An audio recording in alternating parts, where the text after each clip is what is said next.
Hello，今日咧要講解呢個咧叫做發白日夢啦，係啦。咁咧我哋用到嘅花精咧叫做鐵線蓮啦 Camellia 啦。咁咩發白日夢咧？其實咧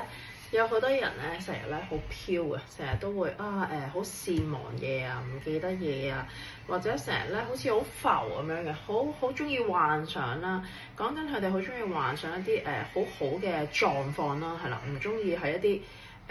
其實有少少都係逃避現實嘅狀況嚟嘅，係啦。咁佢哋只不過係會好幻想好美好嘅光景啦，係啦。咁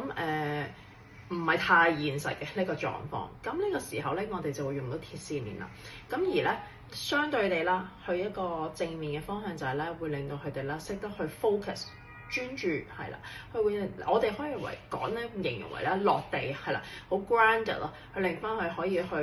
去翻大地之下啦，令到佢可以同翻個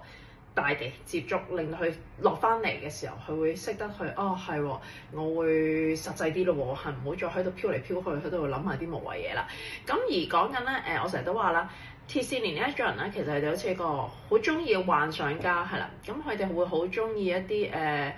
一路諗咯，佢哋好 creative 㗎，佢哋好有一個創造性嘅，係啦。咁所以其實有時候咧，佢好創造性啊嘛，就會去到啦，好飄啦，越諗越多，越諗越多層面啊。咁而講緊咧，通常一啲如果實際啲有啲人啦，佢哋會成日唔記得嘢啊，好恍神啊，記憶力差啊，或者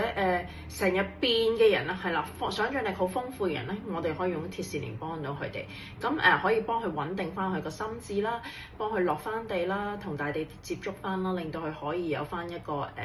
專注力係啦，令到佢咧明明可以好 creative 噶嘛，但係同時間亦都可以好專注去真係做咗佢哋嘅創作出嚟咯。咁呢個就係我哋用鐵線蓮嘅時候啦，係啦，令到佢唔好咁成日飛咗走啦。